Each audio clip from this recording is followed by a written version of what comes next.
নমস্কার। People's voice নিউজে আপনাদের সবাইকে স্বাগত। ভারত এবং পাকিস্তানের মধ্যে সংঘর্ষ বিরতি শুরু হয়েছে।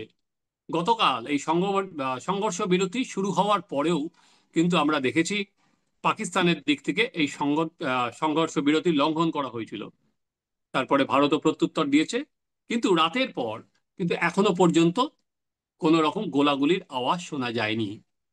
একদিকে যখন এই সংঘর্ষ বিরতি নিয়ে নানা প্রশ্ন উঠছে ঘর এবং ঘরের বাইরে, তেমনি এবং তার সঙ্গে আমেরিকার মার্কিন আহ, ভূমিকা নিয়ে আজকে ডোনাল্ড ট্রাম্প কিন্তু আবারও একটা, ওনার যে ট্রুথ আছেন সেই হ্যান্ডেলে আবারও একটা পোস্ট করেছেন। এবং ইন্টারেস্টিংলি সেখানে তিনি বলেছেন যে কাশ্মীর সমস্যা নিয়েও উনি আর কি দেখবেন, I will work with both of both to see if, after 1,000 years, a solution can be arrived at concerning Kashmir. আপনারা স্ক্রিনেও সেটা দেখতে পাচ্ছেন। ডোনাল্ড ট্রাম্প যেটা বলছেন, ভেরি প্রাউড উনি যে ভারত এবং পাকিস্তানের লিডারশিপ, স্ট্রেংথ, উইজডম এসব নিয়ে কথা বলার পর এবার তিনি কাশ্মীর নিয়েও বলেছেন যে তিনি সেটা দেখতে চান, এবং লাস্টে বলেছেন god bless the leadership of India and Pakistan on a job well done. ফলে এখানে এই যে ডোনাল্ড ট্রাম্পের ভূমিকা সেটাও কিন্তু ভারতের সংবাদ মাধ্যমে এবং রাজনৈতিক দলে আতশ কাছের নিচে। ঠিক কোন দিকে সব মিলিয়ে যাচ্ছে, কারণ অনেকেই ভেবেছিল যে পাকিস্তানের ওপর আরো প্রত্যাঘাত করা হবে। ঠিক কোন জায়গায় দাঁড়িয়ে আজকে আমরা এ বিষয়ে কথা বলবো অধ্যাপক এবং রাজনৈতিক বিশ্লেষক রাজাগোপাল ধর চক্রবর্তীর সঙ্গে। রাজাদা, স্বাগত। রাজাদা, প্রথমে আমরা দেখুন ফক্স নিউজের সঙ্গে ইন্টারভিউতে তাদের মার্কিন ভাইস প্রেসিডেন্ট ভান্স কিন্তু বলেছিলেন যে ভারত এবং পাকিস্তান কিভাবে হবে সে বিষয়ে আমেরিকার কোনো আগ্রহ নেই।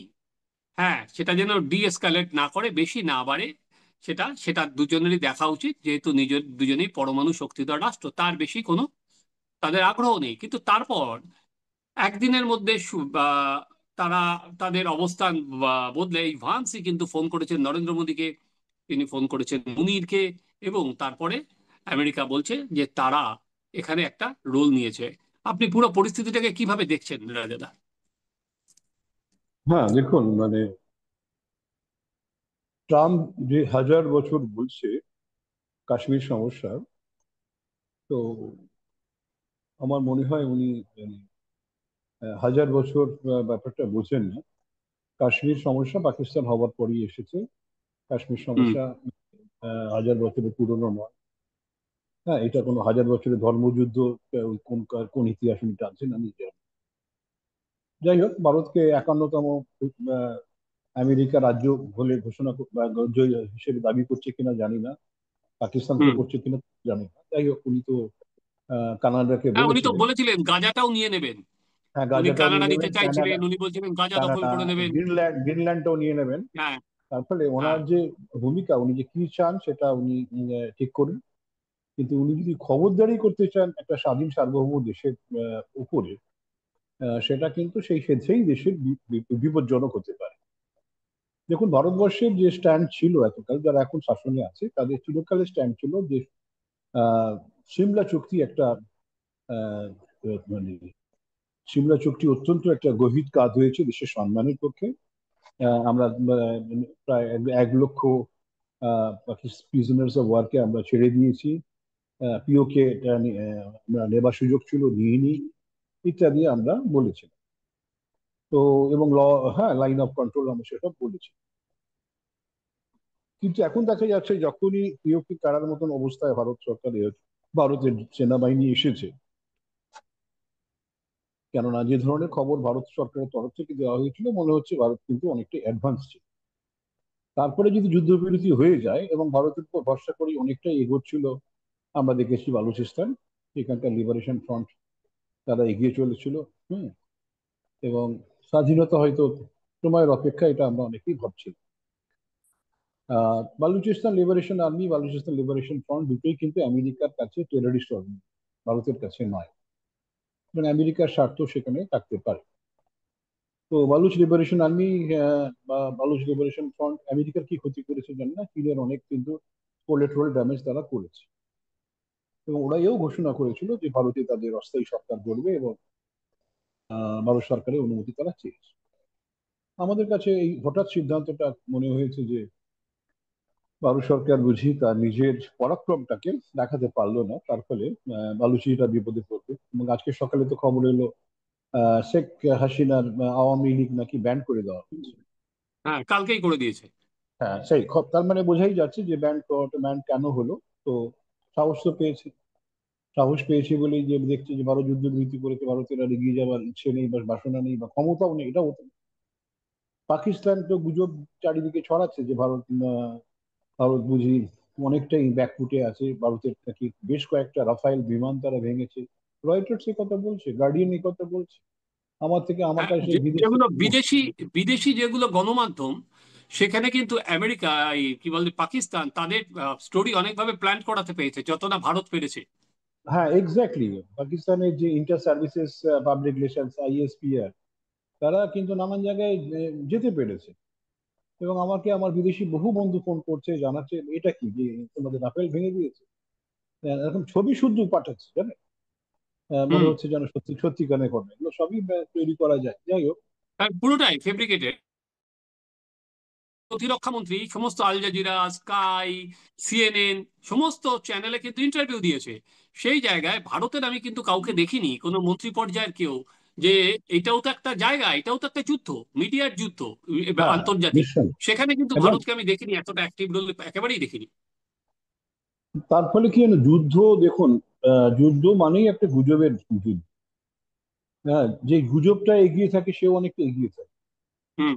এবং গুজব যদি আপনি না ছড়াতে চান ভালো কথা, কিন্তু অন্য দেশ যদি ছড়িয়ে দেয়, আর আপনার কোনো স্ট্র্যাটেজিক কোনো ধরনের স্ট্র্যাটেজিক কোনো সিদ্ধান্তে কোথাও একটা যদি মানুষ বুঝতে না পারে, তখন কিন্তু এই গুজবটায় কান দেওয়ার চেষ্টা করে। মানে ভারত কেন হঠাৎ যুদ্ধবিরতি করতে গেল? পাকিস্তান যদি বিপদে পড়ে, আমাদের তাকে রক্ষা করার দায়িত্ব কি আমাদের? পাকিস্তানে যদি রসদ ফুরিয়ে থাকে, তেল ফুরিয়ে থাকে, খাবার দাবার ফুরিয়ে থাকে, গোলাবারুদ ফুরিয়ে থাকে, বিদেশি মুদ্রা ফুরিয়ে থাকে, দায়িত্ব কি আমাদের? তাই না? যারা হুম। আমাদের এত ক্ষতি করেছে তাদের সম্মান দেবো, এটা কি ধরনের পররাষ্ট্র নীতি হলো? হ্যাঁ, আমাদের বোঝা যাচ্ছে না। কিন্তু দেখো 30 সেকেন্ডের যে সরকারি যে বিজ্ঞপ্তি বেরোলো, তাতে কোথাও কিন্তু ব্যাখ্যা করা হলো না এই কারণে আমরা আশ্বাস পেয়েছি ওরা টেরোরিজমকে নির্মূল করবে, বা কোনো ধরনের এ ধরনের বক্তব্য থাকলে আমরা নিশ্চয়ই বুঝতাম। 30 সেকেন্ডের medical director medical military operation phone করেছে বলে আমরা সঙ্গে সঙ্গে যুদ্ধ বন্ধ করে দিলাম, তাই না? ডিরেক্টর অফ মানে মিলিটারি অপারেশন হ্যাঁ, শুধু পাকিস্তানে সেটা চলে। নয়, বাইরের থেকেও ধরুন আমরা দেখলাম যে সৌদি আরবের যে উপবিদেশ মন্ত্রী তিনি এসেছিলেন। আর এখন ব্রিটেন বলছে তারাও এর মধ্যে ছিলেন, তারাও ক্রমাগত যে একটা কূটনৈতিক স্তরেও কথা হচ্ছিল। কিন্তু আমার যেটা, রাজাদা, আমার যেটা জায়গা, সেটা হচ্ছে দেখুন, অপারেশন সিঁদুর যেরকম সবাইকে চমকে দিয়ে হঠাৎ রাতের মধ্যে ভারত করেছিল, তাদের 9টা জঙ্গি ঘাঁটি গুড়িয়ে দিয়েছিল, ভারত কিন্তু বরাবরই বলে এসেছে যা এটা লড়াইটা হচ্ছে সন্ত্রাসবাদের বিরুদ্ধে, আমরা কোনো সময় আগ বাড়িয়ে করতে চাই না। এরপরে পাকিস্তান যখন আবার ভারতের সামরিক ঘাঁটিতে আঘাত করে এবং নির্লজ্জের মতো সাধারণ মানুষকে মারে, ভারত কিন্তু তারপর সেকেন্ড আবার প্রত্যাঘাত করেছে, যে ওখানকার এয়ারবেস গুলো গুড়িয়ে দিয়েছে।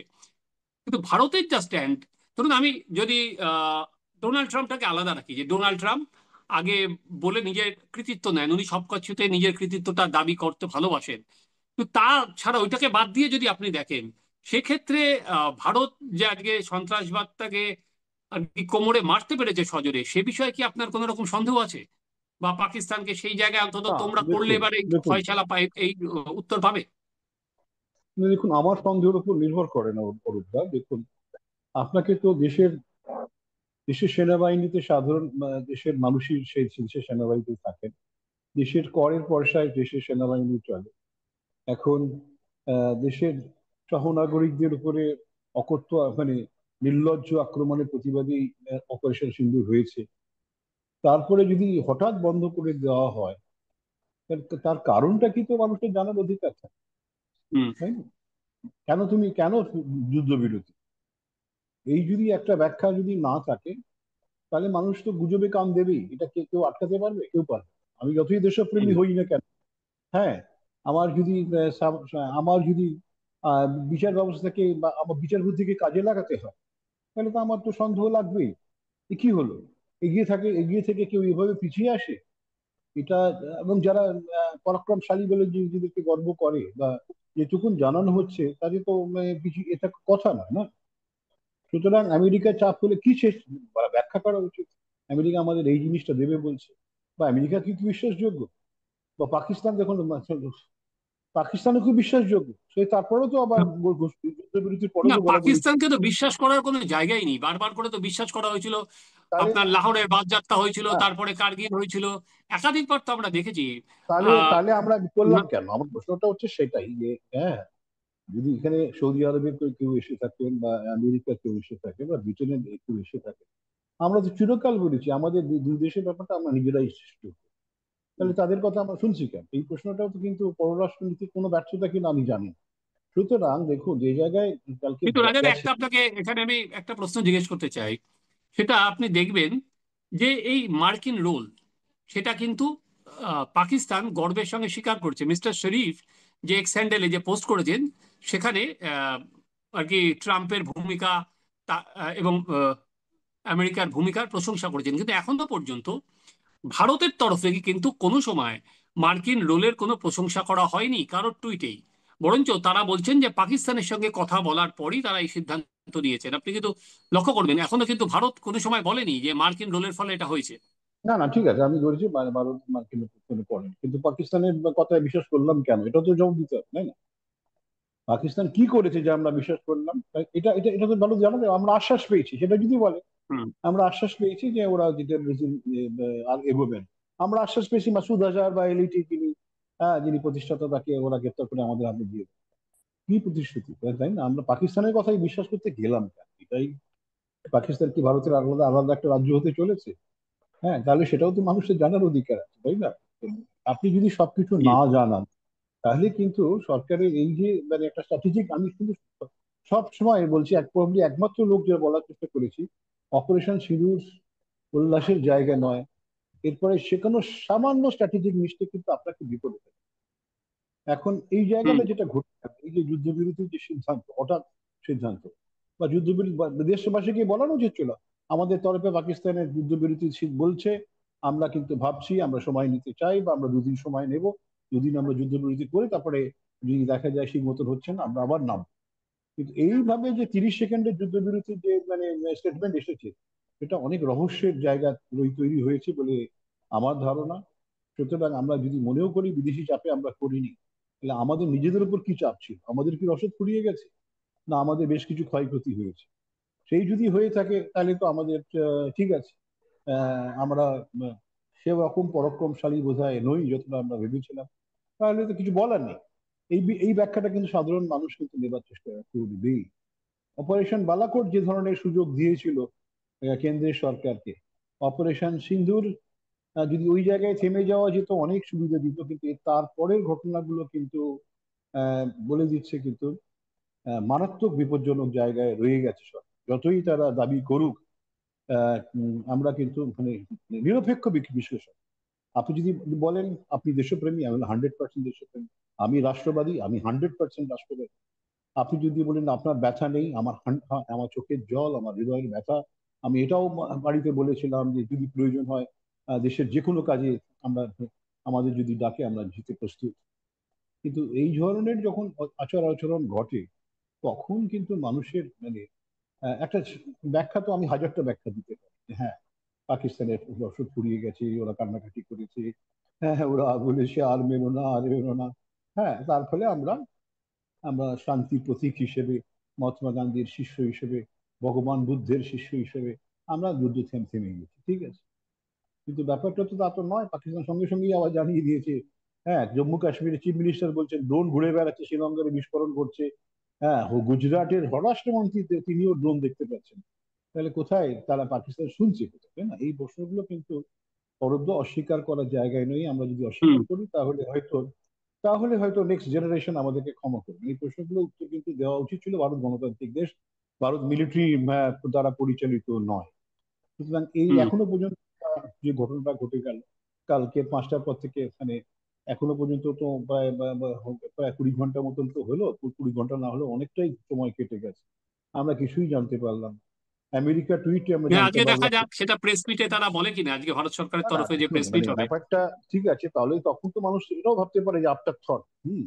এখন যে সুযোগটা ছিল যে আপনি তাহলে মানে হতচকিতে পড়লেন কিনা, আপনি হট করে সিদ্ধান্ত নিলেন কেন, এই সিদ্ধান্ত এটা কিন্তু, এই ব্যাপারটা কিন্তু অরূপদা আমাদের মানে রাজদা, আজকে আপনি আহ, যদি দেখেন, নিউ ইয়র্ক টাইমস দেখেন, তাদের একটা প্রতিবেদনে বলেছে, সেটা নানা লোককে আর কি কোট করে, নাম দিয়ে না, অফ দ্য রেকর্ড, সেটা তারা যেটা বলছে যে ভারত যে ওই রাওয়ালপিন্ডিতে এয়ারবেসে হিট করলো, এবং রাওয়ালপিন্ডি হচ্ছে তাদের সেনার সদর দপ্তর, এবং যেখানে এয়ারবেসে হিট করলো তার থেকে অল্প দূরেই কিন্তু তাদের যে নিউক্লিয়ার আর্মসগুলো আছে, প্রায় 170টা ওয়ারেড, সেখানে ওই নিউক্লিয়ার আর্মসগুলো রাখা আছে।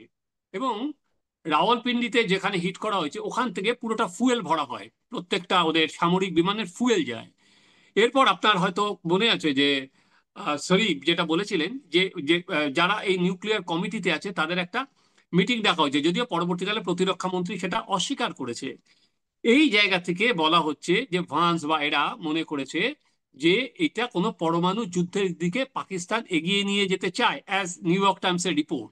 তার থেকে এই ভান্স এরা অল আউট এসেছে, রাজাদা।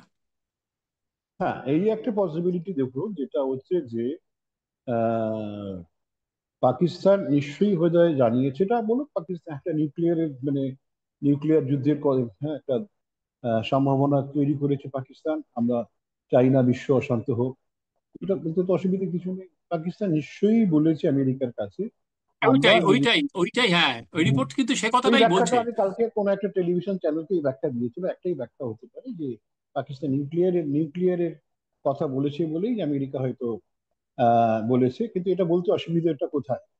যে নিউক্লিয়ারের না, সেটা হয়তো নিউক্লিয়ার সরাসরি ভাবে বলতে গেলে পরমাণু, আমার মনে হয় না, জানি না কিভাবে দেখবে।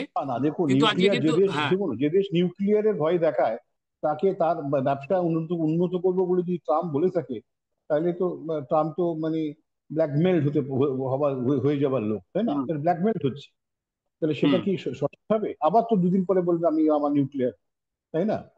তাহলে তো এটার তো কোনো সমাধান হচ্ছে না, তাই না? একটা চিরস্থায়ী, উনি বলছেন চিরস্থায়ী মানে শান্তি, সেটা চিরস্থায়ী অশান্তিই তো লেগে থাকছে, হুম। বুঝেছেন? সুতরাং কোনো ধরনের যুক্তি দিতে গেলেই কিন্তু তার পাল্টা যুক্তি এসে যাচ্ছে। ওই জন্য সত্যটা বলে ফেলা সবচেয়ে সুবিধাজনক, সত্য জানলে আর কিন্তু হাজারটা মিথ্যে বলতে হয় না, তাই না? হ্যাঁ। হুম। তো যাই হোক, যেটা ঘটেছে, নানান প্রশ্ন নিয়ে এসেছে, হ্যাঁ, প্রশ্ন এবং থাকবেই, প্রশ্ন উঠবে, আরো প্রশ্ন উঠেই যাবে। প্রশ্ন সেটা আপনার কূটনৈতিক স্তরেও যেমন উঠবে, এবং এখন যেটা হবে রাজনৈতিক স্তরে, জাতীয় রাজনীতিতেও কিন্তু সেটা প্রচন্ডভাবে উঠবে, এবং তাকে প্রচন্ড ভাবে শাসককে জবাব দিতে হবে। রাজনৈতিক প্রশ্ন কিন্তু যেটা উঠবে সেটা জবাব দেওয়া মুশকিল আছে খুব, এটা কিন্তু আমি বলে দিলাম। যে ব্যাপক ব্যাপক প্রশ্ন ওঠার সম্ভাবনা থেকে যাচ্ছে। কেননা বীরত্ব এমনই জিনিস, বীরত্ব যদি আপনি প্রকাশ করেন, তারপরে যদি সেই বীরত্ব বেলুনের মতন ভেসে ভেসে যায়, তাহলে কিন্তু সেটা কলঙ্কজনক। তো বীরত্ব হুম। যে ফাঁসেনি সেটা তো আপনাকে প্রমাণ করতে হবে যে না, আমার বীরত্ব ফাঁসি, কেন আমি যুদ্ধবিরতি ঘোষণা করি। এই ব্যাখ্যাটা তো কালকেরই আসা উচিত ছিল। যাই হোক, অনেক প্রশ্ন যেভাবে উঠছে সেটা ভারত পাকিস্তান সম্পর্ক, তো যদি তারপরে যদি দেখা যেত পাকিস্তান মানে মানে সুবোধ বালকের মতন গলাগুলি বন্ধ করে দিচ্ছে, তা তো করেনি। কালকে না আমাদের ইমতিয়াজ বলে একজন বিএসএফ এর অফিসার মারা গেছে ওদের গুলিতে, হুম। ওদের হ্যাঁ রামপুর বিএসএফ এর এক জওয়ানও তো মারা গেছেন এই গুলিগোলার জওয়ান পরে, মারা গেছে, সংঘর্ষ জওয়ান মারা গেছে, বিএসএফ জওয়ান জওয়ান মারা মারা গেছে। গেছে। একজন ইমতিয়াজ বলে একজন সাব ইন্সপেক্টর মারা গেছে। এখন সে হয়তো ভেবেছিল যুদ্ধবিরতি হয়েছে, একটু রিল্যাক্স, একটু চা খাওয়া যাক, ম্যাচ মেরে দিয়েছে। হ্যাঁ, আমি জানি না কি ঘটেছে, আমি জাস্ট খুব লাইট লাইট টোনে হুম। বলার চেষ্টা করছি। তো এটা তো ক্ষতি হয়ে গেল তো ভারতের মানুষের, তাই না? হুম। ওরা যখন যুদ্ধবিরতি ঘোষণা করো তাকে গঠিতও মানেনি, এখনো মানবে না, এটা ভারত সবাই জানে। ভারত চিরকালই বলেছে পাকিস্তানকে বিশ্বাস করা যায়।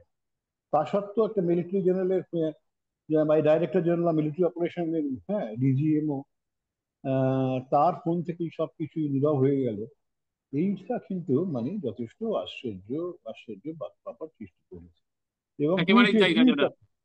আবার হুম। আমেরিকান প্রেসিডেন্টের টুইট, উনি তো পরে টুইট করতে পারতেন, উনি গোড়ায় টুইট করার কি ভারত সরকার, তাই না? তাহলে তো ওটাই সার্বভৌম তাই। দেশে হুম। তো দুই বিশ্বাস দেশের বেশি মধ্যে ওটা। সম্পর্ক। হ্যাঁ, সেটাতেই গন্ডগোল পাকিয়ে দিয়েছে। এবং পাকিস্তান সকালেও যা বলেছিল কিছুক্ষণের মধ্যে তাদেরও যে এই ধরনের পরিবর্তন ঘটে গেল, তাতে কিন্তু মানে অত্যন্ত অত্যন্ত মানে কি হয়েছে, মানে পাকিস্তান জিতে গেল এইটা লোকেই মনে করছে। কেন, যেখানে আমরা কয়েক ডজন গোলে এগিয়েছিলাম পপুলেশন সন্দেশের পরে, সেখানে কিন্তু লোকে বলছে যে আহ ভারত কিন্তু অনেকটাই পিছিয়ে গেল। এখন নতুন করে কিছু করাটা কি করা যাবে আমি জানি না। তো যুদ্ধবিরতি যদি আমেরিকার চাপে থাকে, আপনি সহজে যুদ্ধ শুরুও করতে পারবেন না বা কোনোদিনও পারবেন না, আপনাকে মার খেয়েই যেতে হবে যদি আমেরিকার চাপে হয়ে থাকে। কারণ আমেরিকার চাপটা কি, আমেরিকা আপনাকে কি দেবে সেটা এখনো পরিষ্কার নয়, কিন্তু বুঝেছেন। তা আমরা চীনের সঙ্গে সম্পর্ক কিছুতেই ইমপ্রুভ করলাম না। সেটা করলে চীনকে নিউট্রালাইজ করলে হয়তো অনেকটাই, হ্যাঁ পাকিস্তানের আমরা ভাবলাম চীনকে টেক্কা দেবো। পররাষ্ট্রনীতি আমাদের একটা বড় গৌরবের জায়গায় আমাদের নিয়ে গেছে বলে আমার আমার মনে হচ্ছে। রাজাদা, দেখার এবার এই সংঘর্ষ বিরতি, কারণ 12 তারিখ হচ্ছে দু দেশের বৈঠক আছে ডিরেক্টর হুম। জেনারেলদের দিয়ে। আহ, সেই বৈঠকে কি উঠে আসে, বা এতদিন পর্যন্ত কিভাবে গাড়িটা গড়ায়, এবং তারপরে ডোনাল্ড ট্রাম্প আবার বলেছেন তিনি কাশ্মীর সমস্যার সমাধান করতে চান। এখন সেটা ভারত বা পাকিস্তান, সেটা অন্তত এই মুহূর্তে মানার কোনো জায়গা আছে বলে আমার জানা নেই, বা উনিও এই ইস্যুটাকে পার্সু করবে কিনা। কিন্তু যেটা রাজাদা বললেন, যে জনগণের মধ্যে কিন্তু অনেক প্রশ্ন আছে, সেই আহ, টা ক্লারিফাই করার দায়িত্ব কিন্তু কেন্দ্রের ঘাড়েই বর্তায়। কারণ যখন এই সংঘর্ষ শুরু হয়েছিল তখন কিন্তু 140 কোটি মানুষ দেশের জন্যই দাঁড়িয়েছিল, আজকে এই সরকারের পেছনেই দাঁড়িয়েছিল। ফলে কোন অবস্থায় আজকে হিট করেছিল, 9টা জঙ্গি শিবির গুড়িয়ে দিয়েছিল, সিথির যে সিঁদুর মুছে দিয়েছিল তার বদলা নেওয়া হয়েছিল, সেটা যেমন কেন্দ্র বলেছে, তেমনি কোন অবস্থায় আবার সংঘর্ষ বিরতি রাস্তায় যেতে হলো, সেটাও কিন্তু কেন্দ্রেরই জনগণের সামনে রাখা উচিত। না হলে রাজারা যেটা বলছিলেন, যে মানুষের মধ্যে কিন্তু এই ভুল প্রচার, নানা রকম প্রশ্ন কিন্তু দেখা দেবেই। দেখা যাক কেন্দ্র সেটা কবে মানুষের কাছে ক্লিয়ার করেন।